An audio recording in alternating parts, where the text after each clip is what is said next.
Bonjour, tout le monde a un avis sur ce livre. Je veux parler bien sûr du Temps gagné de Raphaël Enthoven, le livre qui fait scandale dans cette rentrée littéraire.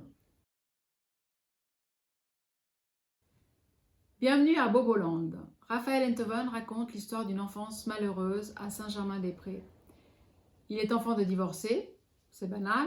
Il vit chez sa mère, c'est banal aussi. Ce qu'il est moins, c'est que son beau-père, un pédopsychiatre, l'a pris en grippe. Et il le lui fait savoir en lui donnant des gifles et en l'humiliant constamment. Un jour, c'est l'insulte de trop.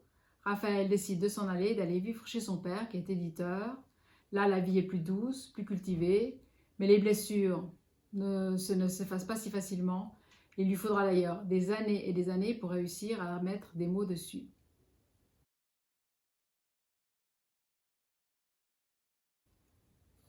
Alors je pense que certaines personnes vont acheter ce livre pour de mauvaises raisons et d'autres ne vont pas l'acheter pour ces mêmes mauvaises raisons. On a vu beaucoup d'extraits, d'interviews dans la presse. Il y a quelques passages qui sont assez violents, scabreux, surtout à l'encontre de son ex-femme Justine Lévy. Mais il faut quand même vous rappeler que celle-ci avait écrit un livre sur leur histoire qui n'était pas tendre lui non plus, il y a à peu près 16 ans.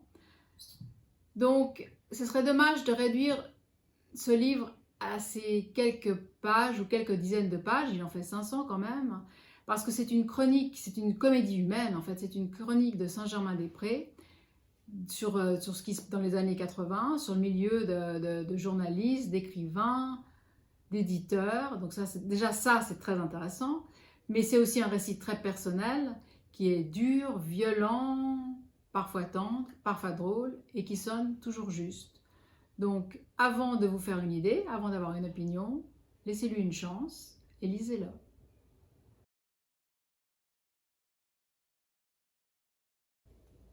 Et aussi, alors mon poche de la semaine, c'est la réédition de l'autobiographie de Michel Legrand, j'ai le regret de vous dire, publiée chez Liana Levy dans la collection Piccolo. Il y a une préface de Damien Chazelle, La La Land, une postface de Macha Merrill.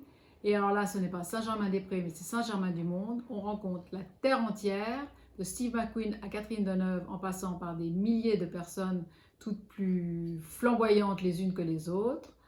Voilà, donc c'est passionnant évidemment, et ça met un peu de, comment dire, de musique au cœur. À bientôt!